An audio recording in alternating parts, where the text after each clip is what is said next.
Bonjour à tous et bienvenue à ce nouveau webinaire sur le danger des écrans et les enfants. Je suis en présence de Alexandra, qui fait partie de notre réseau, qui est psychologue clinicienne.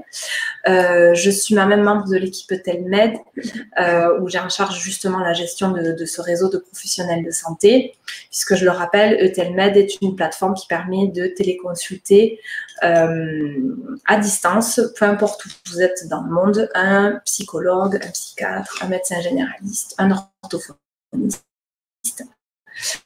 depuis une plateforme vidéo sécurisée. Donc aujourd'hui, on parle des écrans. Avant de donner la parole à Alexandra, juste je rappelle le fonctionnement. Donc sur la partie gauche, vous me voyez nous, mais à droite, il y a une section chat sur laquelle vous pouvez écrire, commenter, poser vos questions.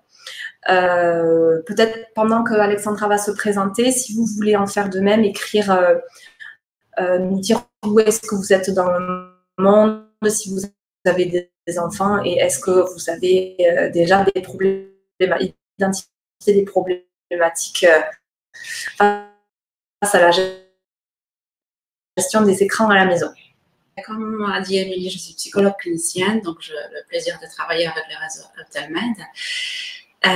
Dans mon travail clinique, je me centre depuis de nombreuses années sur la problématique des écrans numériques, des jeux vidéo, des réseaux sociaux, enfin tout ce qui touche le monde numérique. Et c'est dans ces cadres-là que j'interviens aujourd'hui.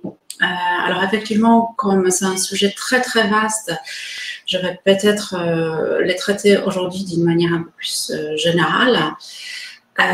Parce que nous pouvons effectivement parler autant de jeux vidéo, de leur fonctionnement, de leur impact sur le développement des enfants, de notre impact sur notre fonctionnement à nous, des adultes, sur les réseaux sociaux et tout ce qui le touche, les échanges sur les réseaux sociaux, donc les publications, les réseaux de gens qui se regroupent ensemble, la place des gens dans ces réseaux, l'harcèlement aussi qu'on rencontre pas mal de fois sur les réseaux sociaux, c'est un risque également. Voilà, le sujet est vraiment très, très large.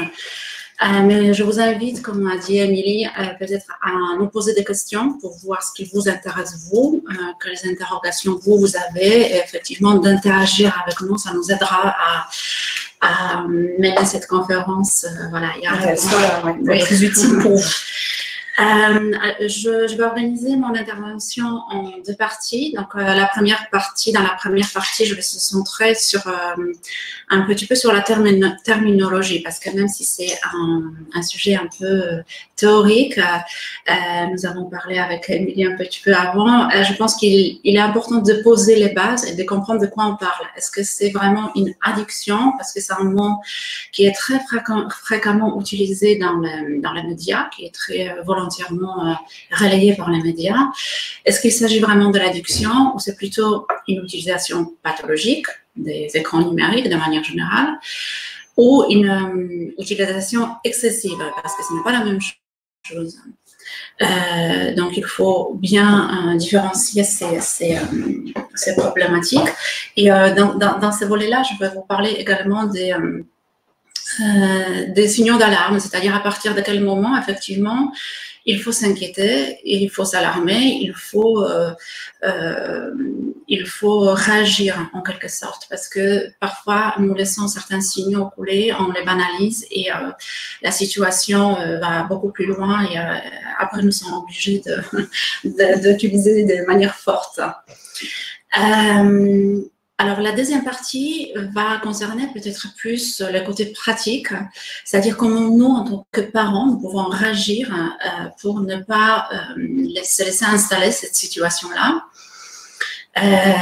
Comment encadrer l'enfant, comment le préparer à l'utilisation des écrans selon les âges, selon leurs capacités intellectuelles, cognitives, émotionnelles aussi. Et peut-être aussi comment faire si malheureusement cette situation-là s'installe, quand l'utilisation des écrans devient exagérée, pathologique, comment faire effectivement pour pouvoir aider nos enfants. Alors, Oui. On commence par les risques. On commence par les risques. Par les risques avec une petite introduction sur les termes de l'addiction. Oui.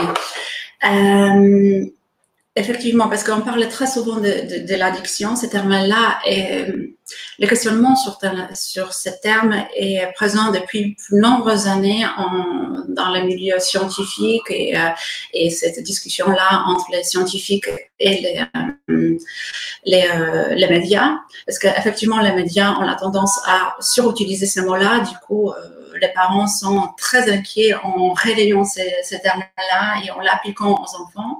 Il faut savoir que l'addiction, c'est une maladie psychiatrique qui est donc répertoriée dans une classification scientifique, soit dans le DSM, donc c'est une classification américaine, DSM-5, ou la CIM 11, une autre classification internationale, pas américaine. Donc, effectivement, pour parler de l'addiction, il faut plusieurs critères bien précis. Il faut que ces critères-là durent pendant un certain temps, pendant 12 mois, de manière générale, pour vraiment parler de l'addiction. Donc, d'autant plus chez l'enfant qui se développe, qui change, son développement cognitif n'est pas encore...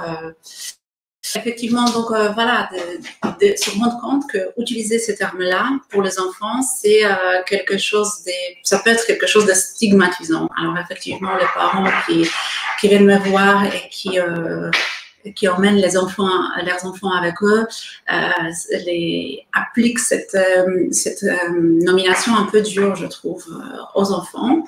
Et ça fait aussi détourner l'attention de la vraie problématique, parce qu'il ne s'agit pas de se centrer que sur les jeux vidéo, mais se demander pourquoi l'enfant joue d'une manière inadaptée aux jeux vidéo, pourquoi il utilise les réseaux sociaux ou les écrans numériques de manière inadaptée. Parce qu'effectivement, même très souvent, la raison avancée par les parents, c'est le temps passé devant les écrans. C'est-à-dire, plus l'enfant passe de temps devant les écrans, plus nous avons la tendance à dire qu'il est addict, qu'il a vraiment un problème avec les écrans numériques. Alors, j'introduirai une petite nuance par rapport à cette compréhension de la problématique, parce que l'enfant peut utiliser beaucoup les écrans numériques, mais comme une passion, comme un hobby, comme un enfant qui joue au foot beaucoup, parce qu'il est passionné par ça, parce qu'il veut faire une carrière dans le foot. Et nous les emmènerons volontairement au cours de foot ou au tournoi, etc. De la même manière, l'enfant peut être vraiment fortement intéressé par les jeux vidéo, participer au e-sport, au tournoi de jeux vidéo, et vouloir en faire son métier ou devenir programmateur ou autre. Donc, il faut différencier. Il faut voir à partir de quel moment, effectivement, c'est une passion pour l'enfant et à quel moment c'est une utilisation pathologique. Comment on peut le faire? C'est surtout en posant des questions à l'enfant, en observant de quelle manière il joue. C'est pas tellement le temps passé, même si ça compte également, mais la manière d'utiliser les écrans numériques.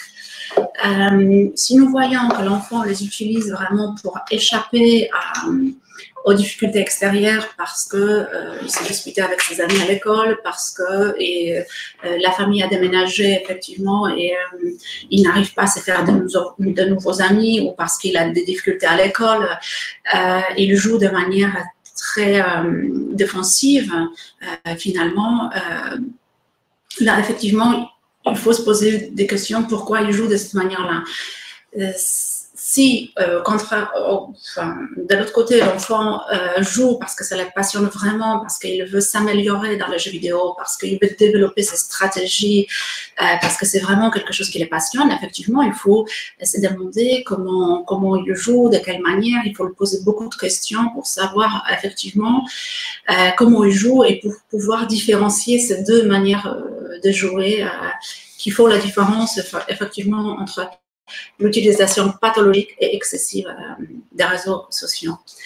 Alors, nous voyons que vous commencez à… Oui, ça commence à écrire. Donc, on a des gens à Sarajevo, en Allemagne, à Singapour.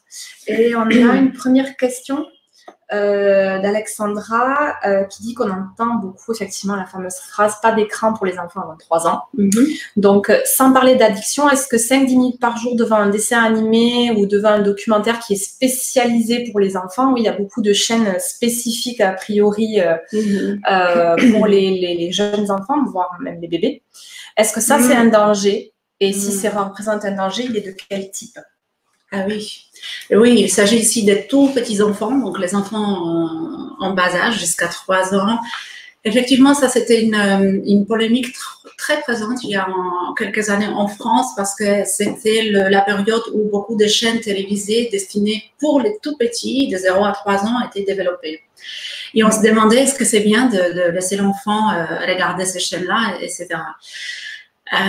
Alors, effectivement, la technologie se développe tellement vite que, voilà, elle est partout et parfois nous ne pouvons pas éviter confronter nos enfants aux écrans numériques. Après, ce qu'il faut retenir, c'est que les enfants jusqu'à 3 ans n'ont absolument pas besoin des écrans pour se développer. Oui. Voilà, c'est pas une obligation. Il va rien leur arriver s'ils ne sont pas exposés aux écrans numériques. Après, tout est de bon sens, c'est-à-dire nous n'allons pas laisser un enfant d'1 an ou 2 ans 1 heure devant la télé sans surveillance. Voilà, la télé, c'est pas une nounou. Il faut pas souvent c'est malheureusement utilisé de cette manière-là, parce que il faut… L'enfant de cet âge-là, il a besoin de se déplacer, de découvrir son environnement. Donc, il a besoin de se l'approprier. Oui. Il a besoin également de se repérer dans le temps. Il a besoin de toucher pour construire les sens, pour construire les représentations internes dans la tête. Et pour poser l'enfant immobile devant la télé ne lui permet pas de développer toutes ces capacités-là. Pendant qu'il est devant la télé, il ne parle pas, il n'interagit pas, il n'a pas… Mais ça ne lui apporte pas vraiment quelque chose, puisque c'est la phase, si j'ai bien compris, du développement sensoriel et moteur. Donc, du coup, regarder la télé, il n'y a pas d'action, il est plutôt passif. Du coup, il est passif. Oui, il est passif, il est tout à fait passif. Il voit juste les images défiler, qu'il ne comprend pas toujours. Les images ne lui répondent pas, il ne peut pas interagir avec eux. Parfois, les enfants sont débordés par ces images-là. Oui. Pour nous, ce sont des images tout à fait anodines d'un petit chien qui pleure, qui tombe, etc. Mais les enfants s'identifient fortement à ce qu'ils voient sur l'écran, et ça peut le fortement impacter. Donc, il faut vraiment faire attention à ça. On dit de manière générale, jusqu'à 3 ans, pas de télé, effectivement, pas d'écran. Bon. Donc, effectivement, après, il faut tout adapter, il faut être raisonnable comme dans tout. Hein. D'accord. Message compris. Oui. Alors, il y a une question de Léna. Si l'enfant a du mal à s'arrêter ou bien est sérieusement fâché, mais joue pas pour se cacher d'un problème, mais vraiment parce qu'il a une passion, est-ce que nous devons nous inquiéter? Alors, oui, je pense que c'est en référence à ce que tu disais sur le sport. Oui, d'accord. J'ai raté une petite… excusez-moi, j'ai raté une petite… À ce que je disais tout à l'heure, effectivement, ça peut être une passion et l'enfant peut avoir du mal à s'arrêter pour passer à autre chose. Bien évidemment, les deux peuvent coexister. Alors, tout est dans les relations parents-enfants. Donc, il faut bien préparer les terrains enfants, avant, je veux dire. Comme dans chaque passion. L'enfant peut être passionné, comme je disais, par le foot ou par le dessin ou par la danse ou autre chose, mais il faut l'intégrer dans sa vie de tous les jours. Il ne faut pas que cela nuit en quelque sorte. C'est-à-dire, s'il n'arrive pas à s'arrêter pour manger ou pour dormir, là, il y a un problème, même si c'est une passion. Alors effectivement, je voulais en parler un peu plus tard, mais peut-être on va répondre aux questions. Parce que c'est vrai, oui, plus pratique. Et c'est bien d'établir une sorte de contrat avec l'enfant. On en parle beaucoup. un contrat qui va s'appuyer sur la confiance mutuelle et surtout sur l'interaction parent-enfant et sur la confiance qu'on peut installer entre les parents et les enfants. C'est-à-dire dans ces contrats-là, établir effectivement, de dire à l'enfant, même si c'est ta passion, d'accord, mais il y a aussi la vie quotidienne, notre vie familiale, ta vie scolaire, il ne faut pas l'oublier et il faut bien que tu fasses aussi autre chose pour te développer correctement que de jouer. Donc, effectivement, dans ce contrat-là, il faut définir le temps de jeu, ce qui est très important. Mais pour ça, il faut que les parents s'intéressent un petit peu aux jeux vidéo. Oui. Parce que ce qui arrive, c'est que les parents me disent, effectivement, on dit à l'enfant, oui, arrête de jouer, mais il ne veut pas. Oui, sauf que les parents arrivent au milieu d'un niveau ou au milieu d'une tâche très importante pour l'enfant, et là, on lui dit d'arrêter. Donc, c'est normal que l'enfant est énervé, il est frustré. Voilà, c'est imaginer que nous, on fait quelque chose de très important où on a impliqué et quelqu'un nous dit, bon, maintenant, on arrête. Oui, on est au téléphone. Voilà. On sera frustré de la même manière. Donc, intéressez-vous à quoi jouent vos enfants ou qu'est-ce qu'ils font sur les réseaux sociaux, à quel moment ils peuvent effectivement, d'une manière raisonnable, arrêter les jeux. Établissez un contrat dans lequel effectivement les pauses, les repas, le sommeil vont être inclus. Et surtout, ce qui est très important, il faut les respecter. Parce que bien souvent, les contrats finissent accrochés sur le mur. C'est beau. C'est beau, mais après, voilà, autant par les enfants que par les parents. Hein, parce que les parents aussi, à un moment donné, n'ont plus envie de... Oui, voilà. Donc, il faut tenir bon, comme je dis, il faut vraiment respecter ces contrats-là. Alors, parce que les parents ont la tendance de punir. Si tu ne fais pas ça, si tu ne respectes pas le contrat, tu ne vas pas avoir ceci ou cela. J'irais plutôt dans l'autre sens. C'est-à-dire, si tu arrives à respecter le contrat, tu vas avoir une récompense. D'accord. Parce que ça impacte sur l'estime de soi de l'enfant. C'est pas la même de lui dire sans cesse tu n'es pas capable que de lui dire tu es capable. C'est une action positive voilà. plutôt que négative. Oui, exactement. Alors, est-ce qu'ensuite on peut parler plutôt de ce qui va être le signal d'alerte quand on est parent? Quelles petites choses qu'on observe, ça doit nous faire réagir et peut-être prendre des mesures. Et quelles mesures, du coup? Oui, alors effectivement, je pense qu'un petit signal d'alerte était déjà évoqué par Alexandra. Donc effectivement, si l'enfant n'arrive pas à s'arrêter à jouer malgré les contrats que nous avons convenus, ça y est, effectivement, il y a quelque chose qui ne va pas. Et il faut commencer à s'inquiéter. En premier lieu, peut-être de parler tout simplement à l'enfant et de comprendre pourquoi il n'arrive pas à s'arrêter, parce que peut-être ça arrive à un mauvais moment, peut-être parce que il est tellement engagé dans ce qu'il fait, ou il se réfugie tellement parce qu'il a des problèmes à l'école, que pour lui c'est impossible de faire autre chose. Donc poser beaucoup de questions à l'enfant. Un autre signal d'alerte, c'est quand l'enfant effectivement joue la nuit. Ça arrive souvent. Là, je veux dire aussi qu'en quelque sorte, c'est une responsabilité aussi des parents, parce qu'on a la tendance à se laver un petit peu les mains, à dire bon, mon enfant joue, donc faites quelque chose avec lui, madame. Voilà. Mais où sont les parents? Pourquoi ils laissent l'enfant jouer la nuit? Ce qui se passe très souvent, c'est que les parents, effectivement, arrêtent l'ordinateur, la tablette, etc. Mais l'enfant va au lit avec un smartphone. Oui. Donc, il reste, voilà. Il est connecté. Oui, donc, effectivement, même le smartphone reste en dehors de la chambre pour la nuit. L'enfant n'en a pas besoin pour dormir, ni pour se réveiller, parce que c'est ça souvent l'argument des enfants. Oui, mais je m'en réveille sur le smartphone. Oui. Non, il y a les réveils aussi qu'on peut acheter dans le commerce. Et mettre la du smartphone. Voilà. Donc, le sommeil. Ensuite, les repas. Si l'enfant commence à sauter les repas, ou encore pire, à manger devant l'écran parce qu'il n'arrive pas à faire cette pause-là pour se déconnecter, là, effectivement, il faut se poser des questions. Alors, ce que souvent les infirmières me disent, quand je travaille avec les écoles, qu'elles observent le matin, à 8h du matin, les premiers cours, les enfants qui dorment. Oui. Voilà. Alors, quand l'enfant sont renvoyés par l'institutrice chez l'infirmière, ben, qu'est-ce qui se passe? Ben, effectivement, je jouais tard la nuit, donc là, je sommeille, donc je dors. Ça rattrape le sommeil. Voilà, et donc il rattrape le sommeil. Donc effectivement, là, ça va pas non plus. L'enfant a besoin de se reposer, il a besoin de dormir, et il ne faut pas le banaliser. C'est pas la même chose de faire une petite sieste l'après-midi que d'avoir sa nuit complète du sommeil. Voilà. Donc là aussi, c'est un petit signe d'alerte.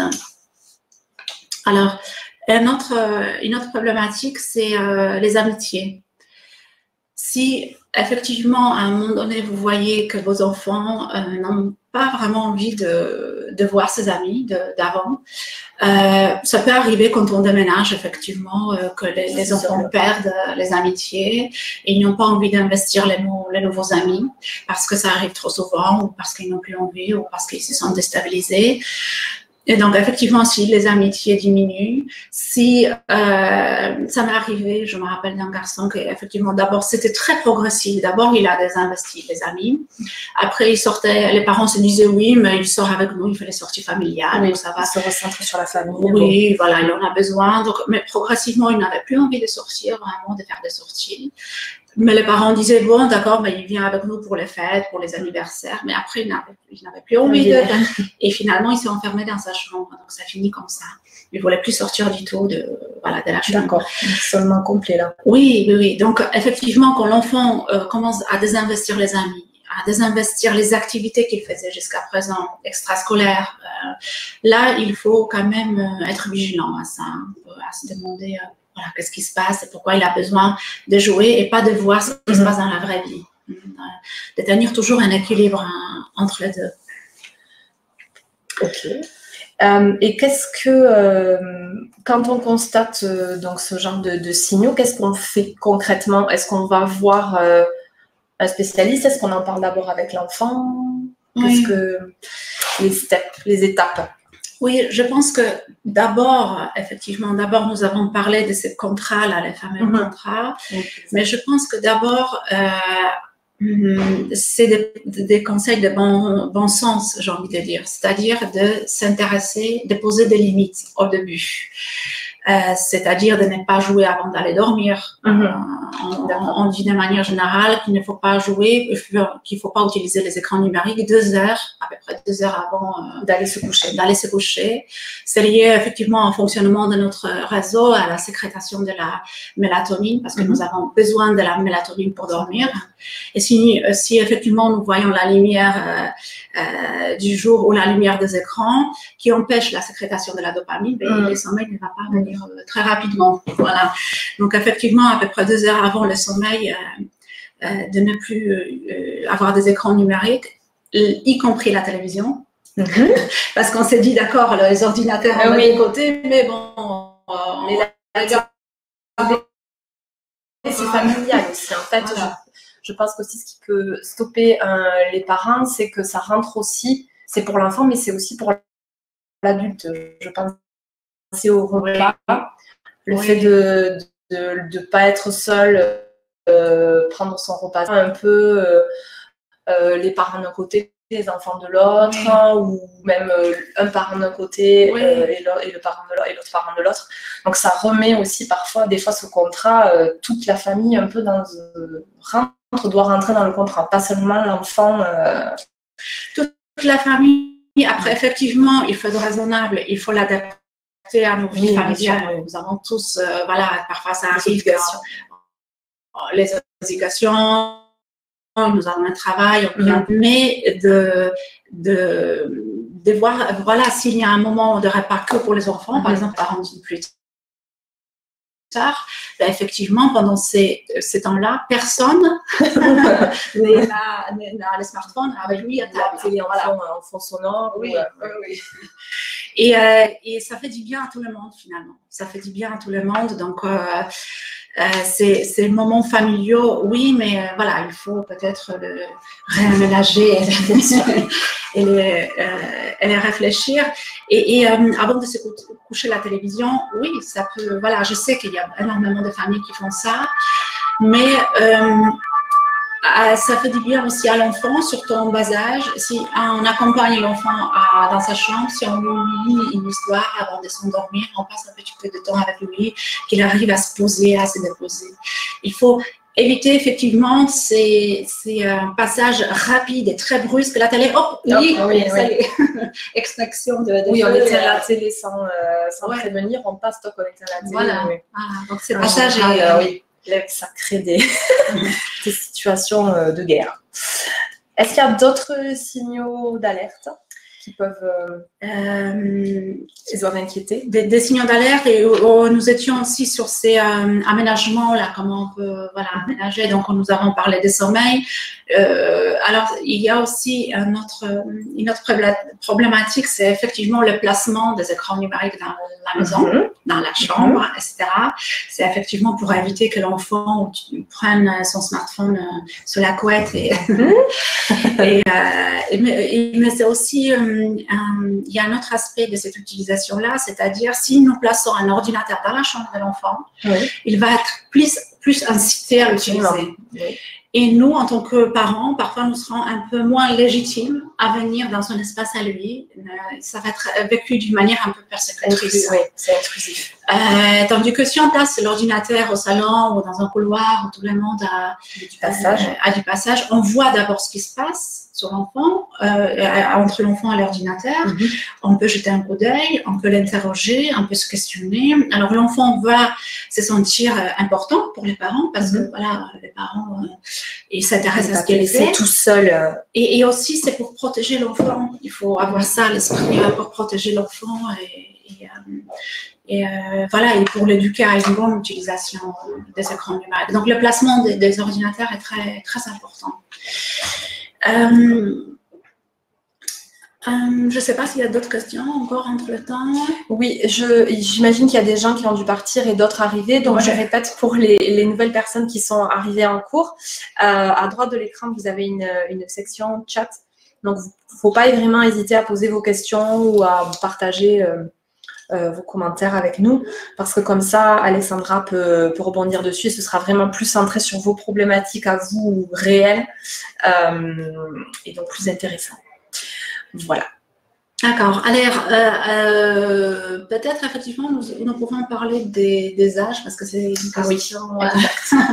C'est une question faite en fonction des âges des enfants. Parce que c'est une question qui est fréquemment posée par les parents. Comment fixer ce temps de passer devant les écrans? Comment voir, à quel âge, combien de temps l'enfant peut passer de temps, et qu'est-ce qu'il peut faire finalement, parce que c'est pas la même chose de regarder un petit dessin animé à la télévision que jouer sur une console, que interagir sur les réseaux sociaux. Alors, effectivement, il y a ce qu'on s'est dit au début, jusqu'à 3 ans, l'enfant n'a pas vraiment besoin de ce écran, donc il faut faire attention à ça.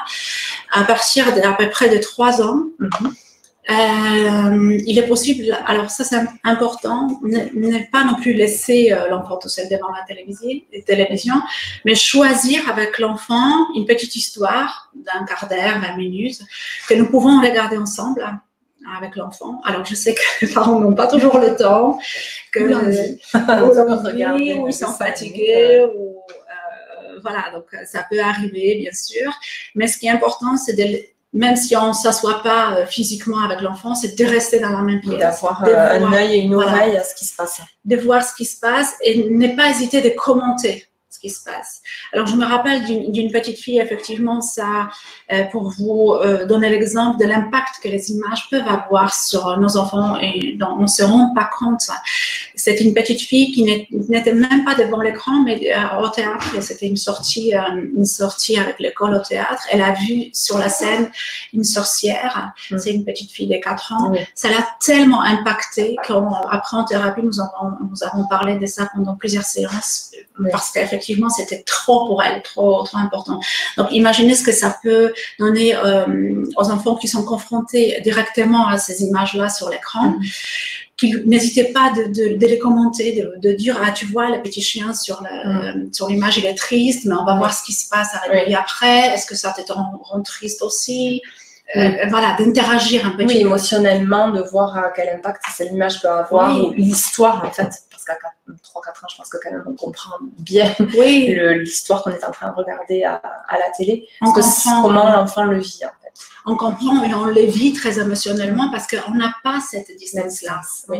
On ne comprend pas toujours ce qui est vrai, ce qui n'est pas vrai, etc. Donc, beaucoup parler et dire ce qui se passe sur l'écran pour aider l'enfant à amorcer ça. Alors, effectivement, après, il y a une compagnie qui était développée en France par un psychiatre français qui s'appelle Serge Tisserand, qui s'est intéressé à ça. Les fameuses balises, donc les balises, ce sont les âges des enfants, c'est 3, 6, 9, 12. Et effectivement, il s'est servi de ces âges, effectivement, pour aider un petit peu les parents à se repérer dans les âges et introduire progressivement les écrans. Donc, effectivement, ce qu'il disait, jusqu'à 3 ans, pas d'écran. À partir de 3 ans, peut-être un quart d'heure de télévision choisi ensemble, ou un DVD choisi ensemble avec l'enfant. Après, vers 6-9 ans, l'enfant commence à s'approprier les règles du jeu. Comment fonctionne le jeu, quelles sont les règles, comment on se repère dans ces règles du jeu. Donc, effectivement, là, nous pouvons introduire les consoles de jeu. Et là, encore une fois, il faut réfléchir à ce qu'on fait, ne pas les faire n'importe comment, de choisir bien les jeux en fonction de la sensibilité de l'enfant. Donc, ça peut être un jeu de foot, ça peut être un jeu un peu plus artistique, ça peut être un jeu créatif. Donc, s'intéresser, voir ce qui intéresse l'enfant et adapter le jeu à l'âge de l'enfant. Donc, à se repérer au fameux PEGI, je pense que on les connaît. Oui, si on joue un peu aux jeux vidéo, même si on est parfois devant les écrans, il y a beaucoup de publicités qui mettent en avant les âges en fonction des jeux vidéo. On en parle de plus en plus, mais parfois on peut être surpris parce que j'ai participé à une conférence où effectivement je parlais des jeux vidéo et je montrais, donc je vais vous montrer l'exemple, voilà, je montrais la boîte de jeux vidéo et je posais la question par rapport à ça, cet enseignant sans dire ce que c'était. Et il y a quand même quelqu'un qui a dit qu'il pensait que c'est un prix de jeux vidéo. Voilà. Donc non, c'est pas un prix. Donc c'est bien un PEGI qui est affiché sur les boîtes devant et derrière aussi ici, qui indique l'âge à partir duquel le jeu est conseillé. Alors attention, ce n'est pas le signe d'interdiction. Hein. Donc ça, c'est très important. C'est-à-dire, si votre enfant va dans une boutique qui vend les jeux vidéo, il va acheter un jeu pour 18 ans, il peut le faire. Donc, il n'y a pas cette interdiction-là. D'où l'importance qu'on accompagne nos enfants dans les achats de jeux vidéo. Qu'on ne les laisse pas seuls face à ça. Alors, effectivement, là, je vous ai préparé un petit... j'espère qu'on le voit bien. Une petite fiche avec les PEGI, donc les couleurs qui s'affichent en vert, donc les 3 et 7 ans, ce sont, on le voit, voilà. Les couleurs à partir de 3 ans ou 7 ans. On le voit sur, je suis obligée de tenir. Non, comme tu veux, mais il le voit. On le voit, d'accord. Donc effectivement, 3-7 ans, ce sont tous les jeux qui sont cités ici, de 3 jusqu'à 18 ans, jusqu'à la majorité, contiennent des images violentes. Parce qu'il faut comprendre ce qu'on se disait tout à l'heure, que même si pour nous l'image paraît anodine, pour l'enfant de 3 ans, ça va être violent. Mais effectivement, on peut dire la violence de ces images-là est adaptée à l'enfant. Donc, ça va être une image pas trop réaliste, avec les petits personnages qu'on ne pourrait pas rencontrer dans la vie réelle. Voilà. Donc, effectivement, en vert, la couleur verte, ça veut dire qu'à peu près tout le monde peut jouer à ce jeu-là. Ça se complexifie un petit peu à partir de 12 ans, 16 ans, où ces images sont un peu plus réalistes, un peu plus parlantes. Et à partir de 18 ans, ce sont des images qui présentent les vraies violences avec les vraies personnes, donc les êtres humains, où il y a du sang extrêmement réaliste. Alors, ce qu'il faut savoir, c'est que les PEGI ne se réfèrent pas uniquement aux images violentes, mais aussi à la difficulté d'un jeu vidéo. D'accord.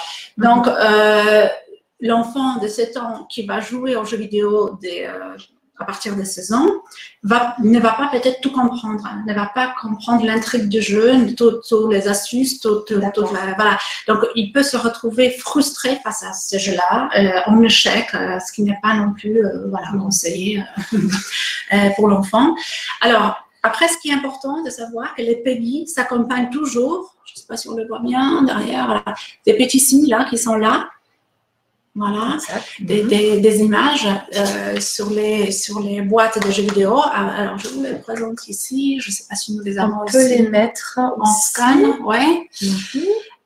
Qui nous donnent les informations aussi sur les contenus des images dans les jeux vidéo. Donc, non seulement il faut regarder l'âge, mais aussi pour comprendre que le jeu contient, on peut regarder ces images-là. Donc, les premiers, effectivement, ils se réfèrent à la discrimination, les images de discrimination, le suivant à la drogue, au jeu d'hasard, les langages grossiers, la peur, le sexe, la violence, etc. Voilà.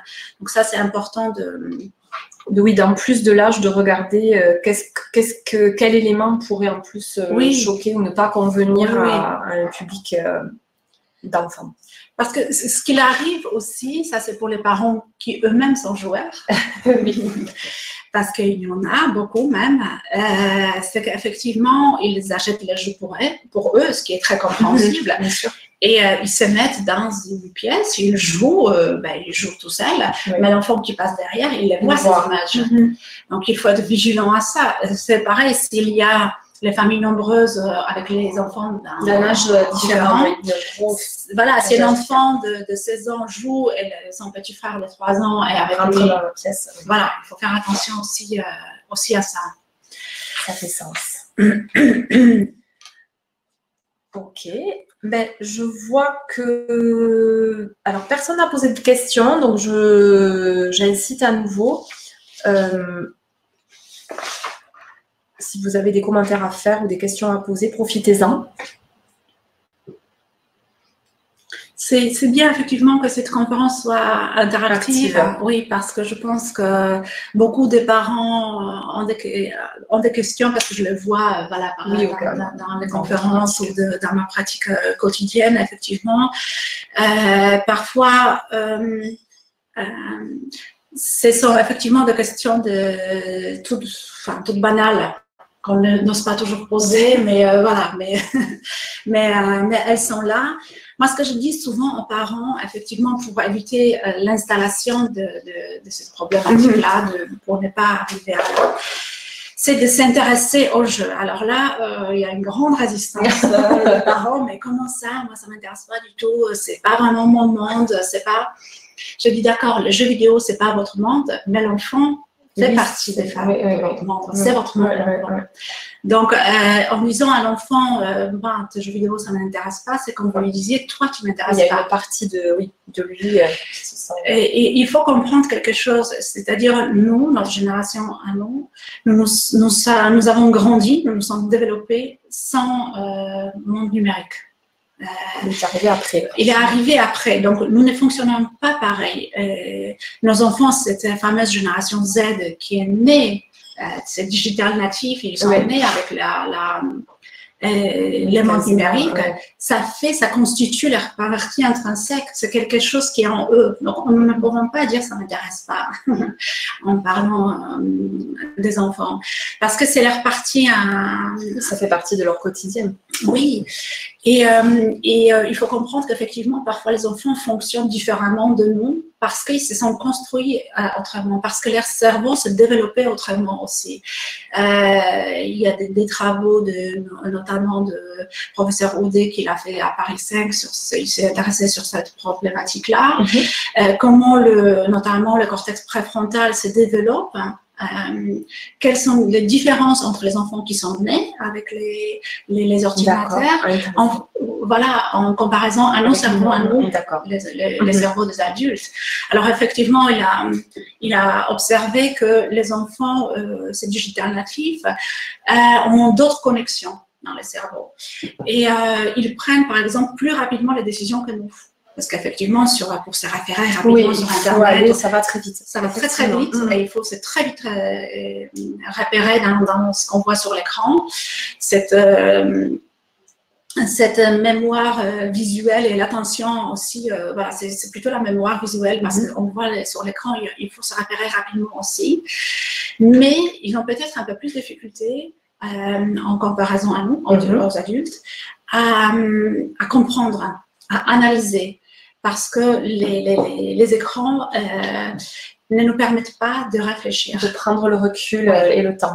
De réfléchir surtout. Parce qu'il n'y a pas d'interaction comme nous interagissons, nous essayons de comprendre, nous dialoguons, il y a un retour. Avec les écrans, il n'y a pas ça. Donc, ils n'arrivent pas à comprendre ce qui se passe. Les réseaux sociaux ne développent pas la compréhension ou les écrans. Ils développent juste on peut acquérir les informations. Mais il n'y a pas de partage. Oui. Alors, je vois qu'il y a peut-être de nouvelles questions. Alors, il y a une question de Léna. Qu'est-ce que vous pensez des parents qui bannissent complètement les écrans, TV, alors télévision, portable, jeux vidéo, etc. Est-ce que c'est un exemple à suivre ou pas forcément? Alors, c'est une bonne question. Je sais qu'il y a pas mal de parents comme ça, finalement. Il y en a pas mal. Alors, c'est très intéressant parce que nous avons observé que ça dépend de la situation socio-économique des parents, beaucoup. Et que finalement, les parents, je travaillais un petit peu avec les enfants des zones un petit peu éloignées des Paris, un peu, les zones un peu, où les parents, les gens sont un peu moins aisés. Et effectivement, là-bas, les écrans, l'accès à Internet, c'est quelque chose de très valorisant. Oui. C'est compris comme une promotion sociale, en quelque sorte, d'avoir l'ordinateur, d'avoir l'accès à tout ça. Donc, ces parents-là, partent souvent dans l'autre extrême. Donc, on a tendance à laisser… On a envie de donner accès à quelque chose. Et effectivement, la problématique que Léna évoque se réfère souvent, parfois, aux parents aussi qui peuvent avoir le choix. Voilà, qui se donnent la possibilité d'avoir ce choix-là. Encore une fois, comme je l'ai dit au début, surtout au début, en bas âge, ce n'est pas nécessaire pour l'enfant. Il se développe très bien sans avoir recours à ces outils-là.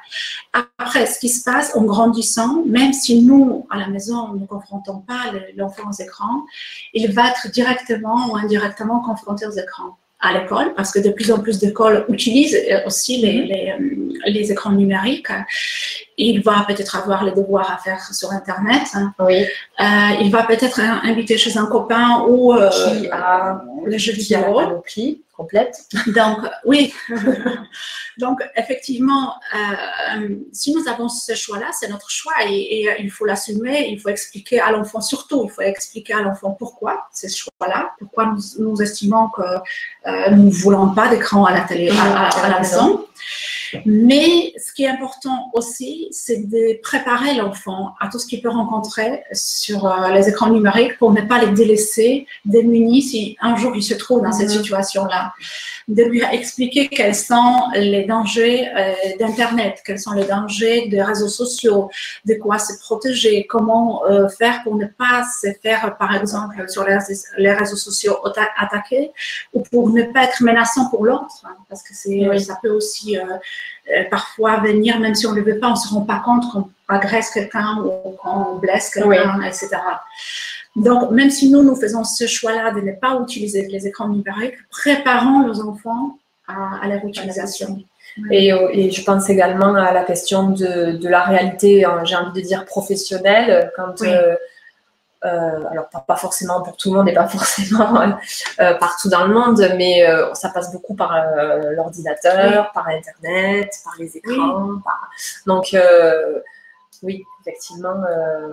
Oui, c'est une préparation à la vie sociale, finalement, parce qu'actuellement, les ordinateurs font partie intrinsèque de la vie sociale. On ne peut pas se passer de nier. Oui. Parce que, effectivement, si nous sommes sur les réseaux sociaux, c'est une question très… très particulière qui, je pense, pourrait être traitée dans une autre conférence avec les réseaux sociaux. C'est une question très très large et effectivement, si nous parlons, je commençais à parler et j'ai perdu le fil après, de ces âges-là.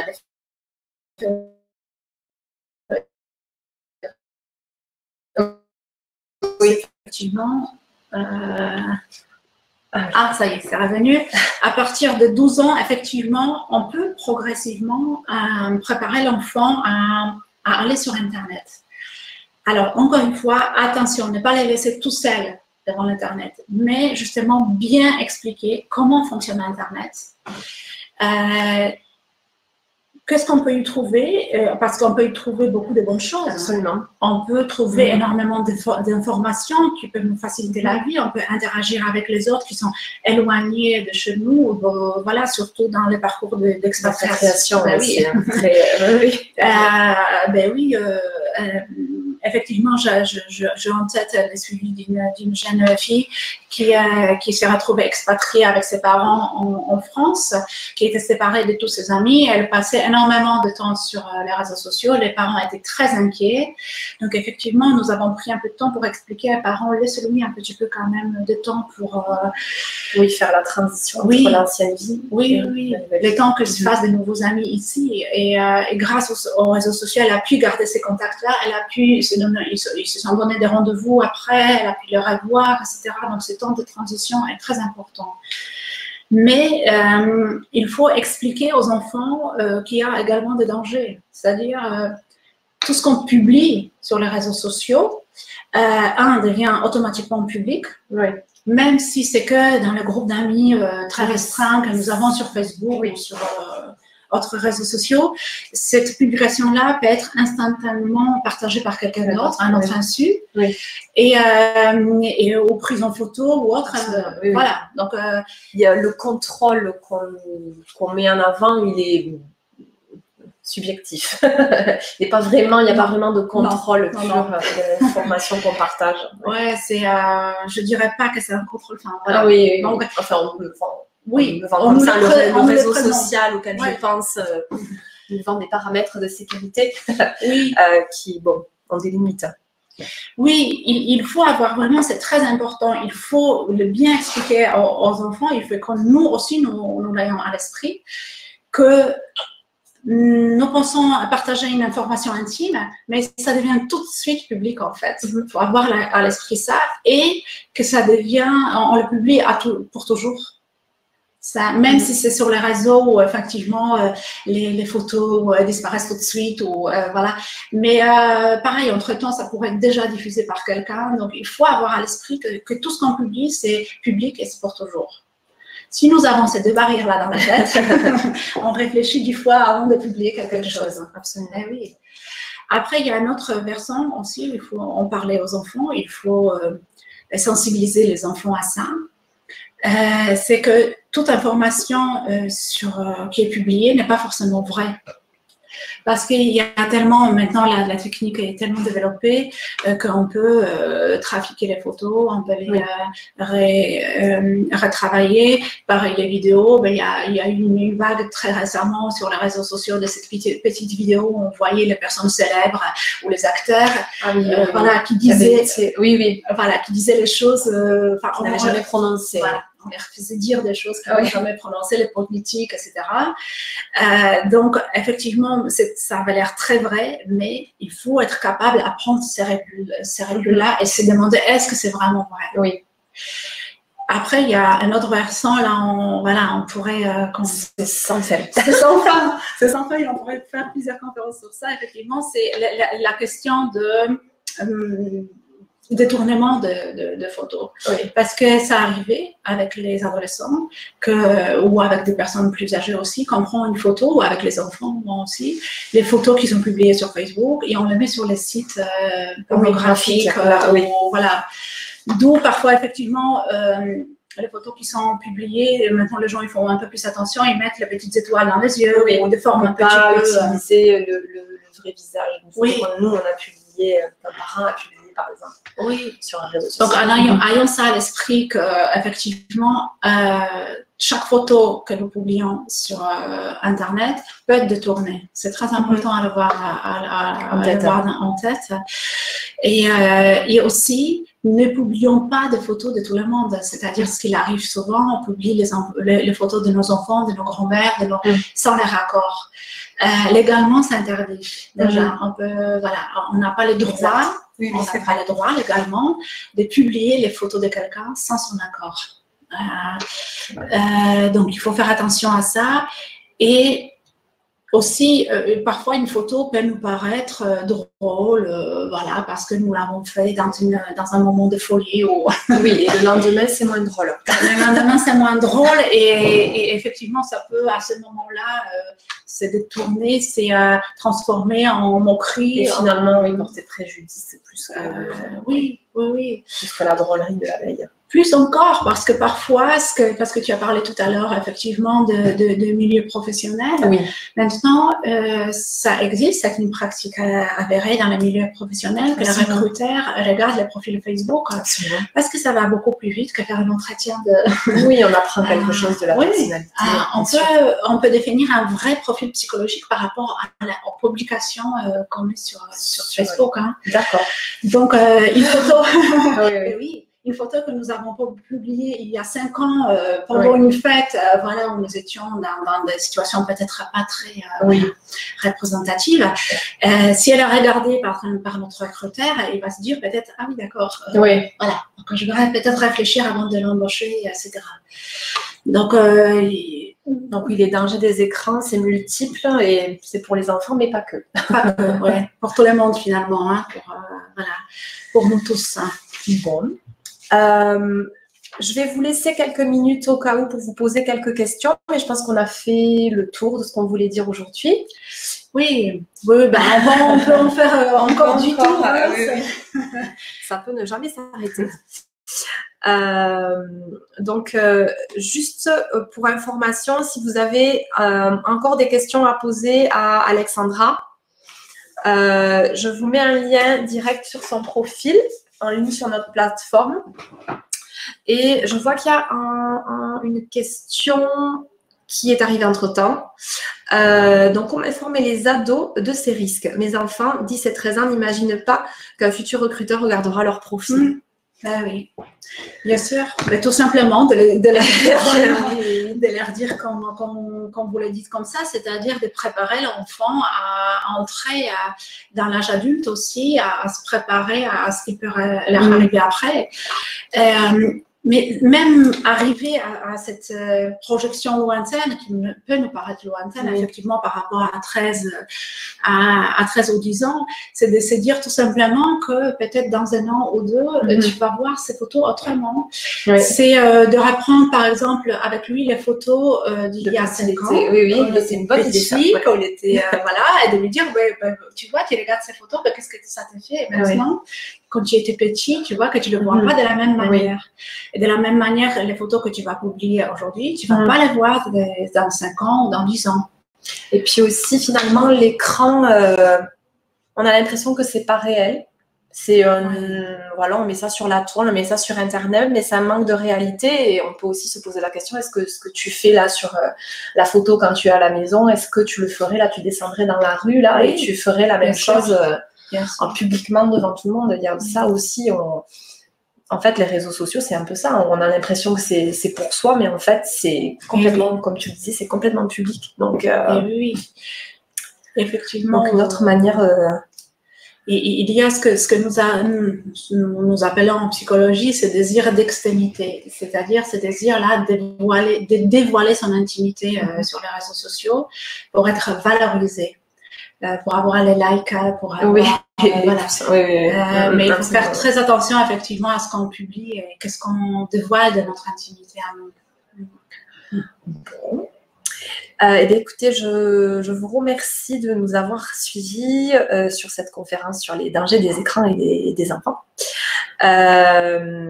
Donc, je vais publier là dans le chat le lien vers le profil, comme je le disais tout à l'heure, d'Alexandra. Si vous avez d'autres questions, vous n'hésitez pas. Sinon, vous pouvez nous écrire à tout moment à contact@etelmed.com. Je le mets également dans le chat.